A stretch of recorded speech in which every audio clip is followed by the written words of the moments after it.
When it comes to Aang's and the Avatar's characterization throughout the series, an overwhelming majority of the time, he is presented as a lawful good hero, if you will. That's not to say there are not any grey areas, there certainly are, only those are often portrayed through other characters, and Aang as the Avatar remains a beacon of mostly pure good to more so accentuate the contrast between them. And importantly, in the eyes of the world, outside of the Fire Nation, there are very few who consider the Avatar as a somehow bad or unjust force. That is, with one major exception: Avatar Day. I think this episode primarily explores two major interconnected ideas. One is the legacy of an avatar and the inheritance of that legacy, while the other explores how malleable perception is and the importance of questioning preconceived notions. This episode weaves them together in a slightly cyclical fashion, so that's what we'll do as well. Only, in reverse order. Why? To make you question the natural order of things. We see this with the conversations around the history of Kyoshi Island and Avatar Day, we see that with Zuko once again donning the mask of the Blue Spirits, and actually, it's also literally the first thing we see with Sokka. We open on this goofy scene of a spiderweb in Sokka's mouth while Momo just wants to yoink the whole thing out. For those of you who grew up in the 9-gag era, the whole story of "did you know you unknowingly swallow 4 to 8 depending on the source spiders every year while sleeping" will be very familiar to you. Just in case you're wondering, yes, it is obviously not true. It literally comes from an article about how easily people accept information. Or I think it did anyway, because there's a whole different rabbit hole of mysteries there. Like, apparently that article was also a troll, but the source of that article is an actual book. I've got no idea what's going on there, but yes, it is not true, but it is kept circulating for years and years and years. So right away, we see a thing that is accepted as fact, when in reality, it's not. Right on the heels of that, we have the vicious rough rhinos appear, who too are not quite as they seem. The rough rhinos are legendary. They are also a very capable singing group. Unfortunately, this time it is not their singing that's explosive, but rather, well, explosives. So again, all is not as it may seem. Normally though, I just consider them as this small encounter to push the gang further in the story. But if Space Sword gets a tragic send-off, then we must also acknowledge the sad reality of Boomerang almost being lost here. I used to be Boomerang guy. Okay, but seriously, as much as I joke about it, and as much as Sokka might not believe in cloud readings, this little Boomerang incident causes him to describe most of Book 3. Imagine if you lost your arrow. I have hair? Ta-da! Normal kid. Or if Katara lost her Hair loopies. Aang would grow out his hair and cover up his arrow because his survival had to be hidden from the world. They had to deliberately empower those false legacies of the fight in Ba Sing Se. The world really had to believe that the Avatar had truly been defeated. And the same goes for Katara. She could no longer style her hair in the traditional Water Tribe style.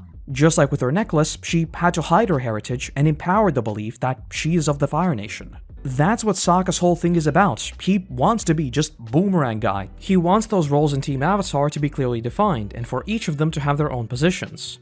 We'd explore this again with his training in Book 3, but that's not really super important here. And to immediately play up that angle of these wrong expectations, the merchant wishes them a happy Avatar Day, which, I think understandably so, makes everyone think that this is a festival held in honor of the Avatar. We've seen very similar things happening on Kyoshi Island, the Northern Water Tribe, and even smaller scale examples like Omashu. Everything here seems like a celebration, from the festival music to the 3 whole statues being wheeled out, it all seems to honor the Avatar. But suddenly, a lot of horror settings tend to explore this trope of seemingly a completely normal town, sometimes even celebrating a festival akin to Avatar Day, having this extremely dark underbelly. Midsommar fits this to a T, and something like City of Walls and Secrets also explores this to a certain degree. But the reason why I bring this up is because that is not what Avatar Day is about. There isn't some twisted dark secret to this town or some grand conspiracy. No, all there is not quite controversial, not quite misunderstood, but the quite complicated legacy of Kyoshi. And I guess by extension you would also have to say Roku, because, you know, he was the next Avatar and they hated the Avatar, but Roku never did anything to fix that, so I would suppose that Roku is also a bad guy in their book. Right away, we see a bunch of very explicit mirroring. Where in Kyoshi Island we saw the famous mouth foaming guy, here, Aang's announcement sparks genuine hate and fear. Because this is still a cartoon, obviously we don't see them grab their torches and pitchforks. Well, actually we do see them grab their torches, but we don't see like anyone immediately trying to attack Aang or something like that. Rather, we zero in on the more philosophical debates around the duties of the Avatar and what that entails. Ever the pragmatist, Sokka just recommends, Swish, swish, swish! Yeah, bending slice! with Katara too adding that he can help the world while being locked up. But Aang fires back saying he can't do that if people think he's a murderer either. We'd get to the actual allegations later, but on a conceptual level, the world needs to understand that, at the end of the day, the duties of the Avatar lie with the world as a whole. Not Party A or Party B, but a mutually beneficial compromise between both. But that in and of itself is a very complicated matter, because people are fundamentally wired to be loss-averse. To find a compromise, both parties will have to give something up. In a case like this, that was obviously infinitely more than to be Kyoshi Island, since Shin was the one leading the entire war effort to begin with. In the eyes of this town, it was the Avatar who robbed them of so much. They lack the empathy to understand that their gain only came at the loss of everyone else. Regardless of how much better off they would have been without Kyoshi's interference, her interference was obviously a must. And the beautiful thing about Avatar is that, as per usual, all of these conversations are also mirrored on Zuko's side as he dons the Mask of the Blue Spirits. The way I think of his narrative in this episode, as well as Zuko alone, is a almost dark timeline version of what Aang and Kyoshi could have been. In the same way Kyoshi's legacy of saving the inhabitants of Kyoshi Island was twisted into this vicious killing of Chin, Zuko's legacy of simply speaking out against his father too was twisted into a traitor of the nation. Iroh's teachings are about exactly that. In the darkest times, hope is something you give yourself. The only thing that might drive people, misunderstood by the world, is only their own guiding star. Something we know that Zuko currently does not have. Again, we see plenty more of this with Zuko alone. But the thing with these kinds of societal beliefs where one party is pushed out of these conversations entirely is that it further incentivizes the action that caused them to be pushed out of society to begin with. Because I mean, hey, there's nothing to lose, right? Zuko is already perceived as the bad guy, so he might as well become one. It's all about how perception not just colors reality, but eventually shapes it. This would also be a huge struggle for Aang, which I've covered in other videos before. But this question of desperately wanting the world to understand you is perfectly encapsulated in the last couple of minutes of The Awakening. Aang wants the world to have hope in the Avatar, but he realizes that he must sacrifice that desire and that pride. In his darkest hour, the only guiding star is himself, and knowing that, when the time is right, the Avatar will return yet again. We'll loop back to this point with Kyoshi in a little bit, but personally, this is what I still hope the next series is all about. The legacy of a truly misunderstood Avatar and how the following one has to grapple with the entire world just hating them. Just hear me out. Imagine Sozin's comet returning during Korra's era. Some firebender provokes like a spirit and causes mass destruction. Korra sacrifices herself to protect the people, but in the end, she and she alone is blamed for opening the spirit portals to begin with. She didn't cause harm, she stopped that firebender, but in the end, she is still blamed. The potential there is insane.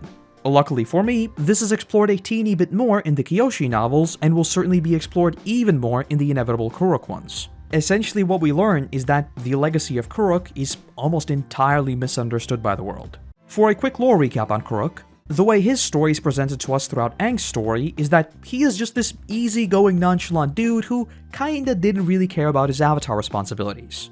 We get hints to there being more, with like Umi's face being stolen by Ko, but by and large, he's not believed to be a super proactive Avatar. In reality, however, the whole reason why the world perceived him as preoccupied with different things is because he was. The other thing being this, small little thing of the spirit world pouring into the human one. Let's go a layer deeper with another lore recap. Father Glowworm was basically a really bad spirit who created fractures in the human world and would lure people into the spirit one to feast on their blood. That was already really bad, but those rifts were used by other dark spirits and that then spiraled into a whole conflict with the Avatar. Eventually, Kuruk essentially sacrificed himself to keep those spirits contained and ensured that, at least for a little while, Glowworm would remain inactive. That would of course change again in Kyoshi's era, but you get the idea. The world never knew of his true suffering and of his true sacrifice. In my mind, it is like the perfect example of leveraging the wider lore of Avatar to tell these incredibly compelling stories where the world hates their own savior. It's not because you want to create the next Game of Thrones with a morally grey avatar. No, it's just because the legacy and the goals of different avatars are perceived completely differently by different people. I mean, can you imagine what would have happened to the Fire Nation had Zuko not taken the throne? I mean, it would literally be like a chaotic regime collapse. I'm pretty sure Aang's legacy wouldn't be so squeaky clean. That aside though, the reason why I bring all of this up is not just because I'm a ever so slightly tragic story enjoyer, or because I like to Trojan horse my videos with a whole bunch of Avatar lore. I bring it up because these in-universe conversations of who is a good and a bad Avatar completely transcend the story.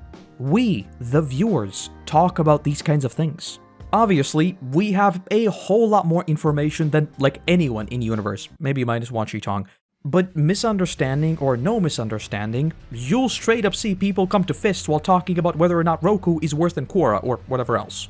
Even with all the information at our fingertips, it is still easy to overlook personal motivations, goals that might not be aligned, and a long list of other factors that could entirely recontextualize the true legacy of an avatar.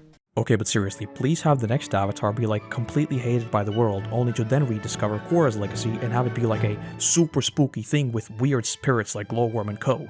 Basically just do book 3 of Korra, then fix book 2 of Korra and do it again, in that order. First, big suffering, we don't know why. Then we learn of spooky spirits that broke everything during Sozin's comments. And by spirits, we are talking like Glowworm and co, and not like those plushy little things.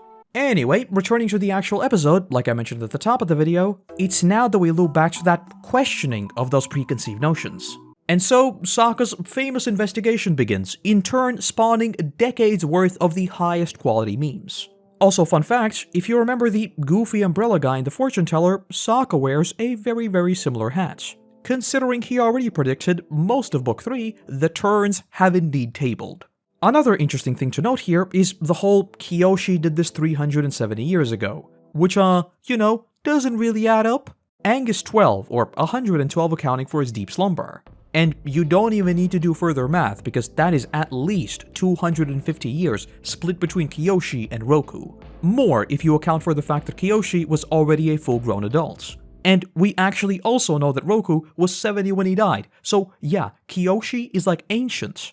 I think when the series was originally being developed, this is just a timeline error and that's about it. Objection! But since then, in other Avatar media, there have been very interesting developments regarding the prolonging of one's life through certain bending methods that neatly cover up that little plot hole. But more importantly, I think it simultaneously brings up even further discussions about whether or not an Avatar should ever prolong their life.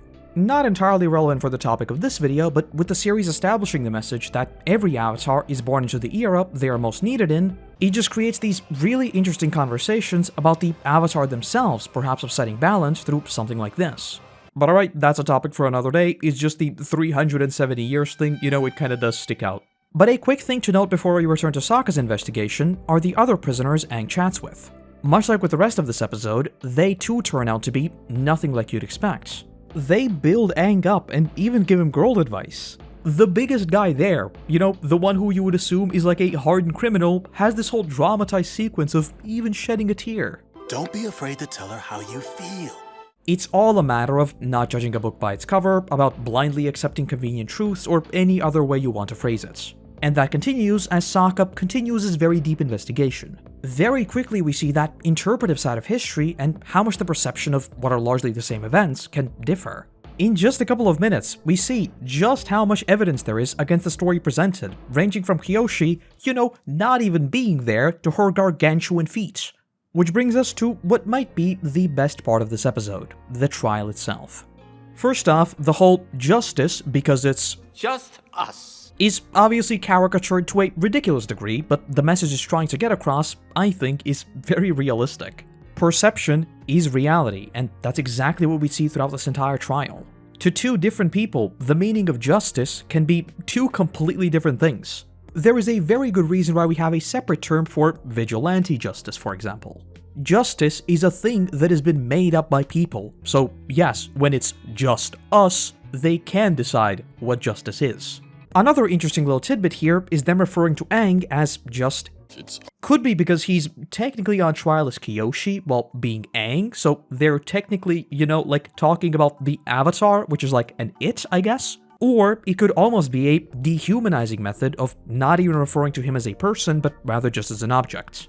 But alas, Aang did not call Saul, and his entire defense is certainly one of the most defenses of all time. Luckily though, Kyoshi pops in to give her take on the matter, and it's here where we really explore that question of evidence versus belief. Sokka and the gang go on this whole research escapade to prove Aang and Kyoshi's innocence. Every bit of evidence suggests that the version of the story they're being told is not accurate. Kyoshi simply couldn't have committed the crime she's accused of, or at least not in the manner presented. The inhabitants of the town, on the other hand, are recounting what is basically the same story, only one that has changed and evolved over the course of generations. In terms of big events, it is the same. There was a confrontation. The only thing that it's missing is, that crucial bit of context behind Kyoshi's actions and the fact that she didn't actually kill anyone. But then there is Kyoshi herself. As per Iroh's teachings, as soon as she appears, she very bluntly proclaims that she did in fact kill Chin.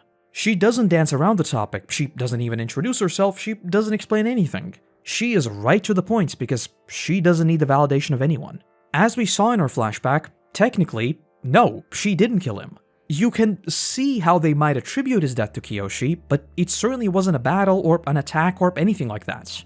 But to Kyoshi, both their narrative of her being just this big bad boogeyman, as well as all the evidence pointing to her actually being innocent, do not matter. She believed that Chin was upsetting the balance in the world and subjugating independent lands, and so she stopped it.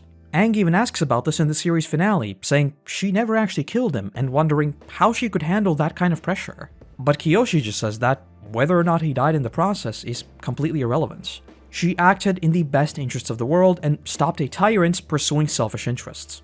To her, that is where the conversation ends. And I think that right there is what this episode is all about. Putting yourself in the middle of a conflict and trying to maintain peace will always make one side, if not both, hate you. I mean, as much as I joked about Aang's legacy being squeaky clean because Zuko took the throne, it's really not squeaky clean. After the war, the Earth Kingdom immediately wanted to push out all the Fire Nation colonies. And yet again, Aang had to find a compromise between both. He might have just saved the Earth Kingdom from the aggressive oppressors and he was praised as a hero. But now, he must also act in the interests of the Fire Nation. Obviously, the war they waged was wrong and so Aang put an end to it. But what about all those other people who were simply caught up in the currents? Times have changed, and so new balance must be found. You can have evidence, you can have your beliefs, but at the end of the day, none of that matters because perception is reality. If you were living under the bountiful rule of Chin, you'd think that Kyoshi is the bad guy. To them, Kyoshi never wanted to protect Kyoshi Island, but rather, she wanted to hurt them and their great leader. Also, side notes, notice Kyoshi casually lava bending here is pretty cool. And actually, for the lava to even be there, it implies that she literally just split a tectonic plate. So, even if you don't think all of this super deep societal talk is cool, you at least have to admit that this episode has one of the most insane bending feats there is in the entire franchise. No, but like seriously, this is not earth bending, this is like planet bending. She split a tectonic plate. But what I think is the best encapsulation of all of those conversations is the town's reaction. As a neutral third party, I think you'd normally be like, oh, so he was a tyrant. Okay, that's easy. In the long run, Kyoshi definitely protected this town as well. There really aren't many tyrants who treat their own people well, The clue is kind of in the name. It's a tyrant.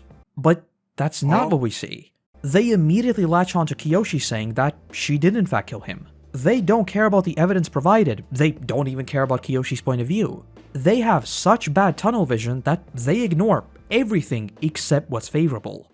But the thing is, as we've already talked about, this senseless adherence to single, unfounded, or simply convenient arguments is extremely malleable. All you need is a even more convenient argument. And so, just as Aang is supposed to be plunged in boiling oil, the Rough Rhinos show up saying that they are here to claim the town.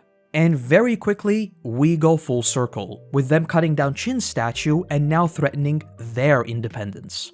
In a very ironic twist, they now become Kyoshi Island, and foolishly so, they were about to deep fry Aang, the Avatar, the person whose only duty is to prevent stuff like this. They quickly learn what it means to be on the oppressed side. You can't just say that your tyrannical leader was this great dude without expecting some kind of retaliation, right? As the saying goes, what goes around comes around, almost like a boomerang. Now growing desperate, they cry out for Aang's help, who, very fittingly, donning full Kyoshi gear, ends up helping them. Just like with Kyoshi Island, the Avatar protects them, and Avatar Day basically becomes Aang Day. That said, there is a extremely important continuity error here. When he goes to quote-unquote save Aang from his judgment, he moves the wheel by just 1 unit, but community service was never the next one over. 0 out of 10 videos done. Jokes aside, I think the entire pivot we see here with the town is a very nice capstone to all of those conversations we've discussed. Aang has inherited this legacy and the blame of Kyoshi. Blame that is just a result of selfishness and ignorance. But at the same time, we see just how fragile those beliefs are. As soon as Aang is there to protect them and provide them with a convenient truth, Avatar Day becomes a festival to honor him rather than hate him. Enemy of my enemy is my friend and all that. In an ideal world, people should exercise caution and they should consider long-term consequences so that something like this doesn't happen in the first place. We saw what happens when this kind of blind support happens on a large scale with Sozin's War. But the truth is that most people simply can't think big picture and will put themselves above everyone else. It's just basic self-preservation. And so as the Avatar, whether it be Aang or Kyoshi, they must constantly navigate this extremely delicate balance between individual needs and the interests of the world as a whole. And that is an impossible task. If comparison is the theft of joy, well then balancing away someone's advantage is like disappointment thrown right into their face. Not to think about it in purely abstract terms, think of something like a progressive tax rate. You're balancing out the advantage of richer people to reallocate them to poorer people, right? Very simple. Obviously, the ones targeted by the tax get very upset, and that is totally fine. But if you want the world to have some degree of equity, it is a trade-off that needs to happen, just like we see in this conflict with Chin or Sozin or whoever else. Kyoshi knows full well that she won't be liked and that the title of the Avatar will get dragged through the mud, but she also knows that it is the right thing to do. And that is also why I think we see the whole Zuko alone storyline where he tries clearing the name of the Fire Prince, but okay, let's not talk about that. And conversely, their mood shifting entirely as soon as they require Aang's aid is the depiction of how shallow and self-serving a lot of those interests are. This time, that trade-off for Aang was very simple. The Fire Nation are the bad guys and are overreaching massively. In just a couple of months though, Aang would be faced with similar but far more challenging dilemmas of who gets his supports. They must understand that the world will blame them, maybe even hate them, but they must carry that weight for the betterment of everyone else. And one last little goofy throughline we see in this episode is actually the fried food. At the start of the festival, Sokka praised their festival food, which of course ends up being a cheeky bit of foreshadowing to, Aang almost becoming the festival food. Okay, maybe that's a bit too dark, but you get the joke, right? Like Aang was supposed to be boiled in oil. He's funny. But as we loop back to the new version of Avatar Day, the dough is purposely not fried. Just a nice little goof at the end of the episode here. I think when it comes to Avatar Day, a lot of people lump it in with the more fillery, lower stakes episodes. And I mean, to be fair, it doesn't even have a recap bit, which pretty clearly shows you that there isn't like a crucial plot throughline to follow. Sandwiched between the swamp, the blind bandit, and Zuko alone, well, it's not exactly set up for success, is it? But personally, I think it's easily among the most compelling side adventures we see. One that I think desperately needs further exploration.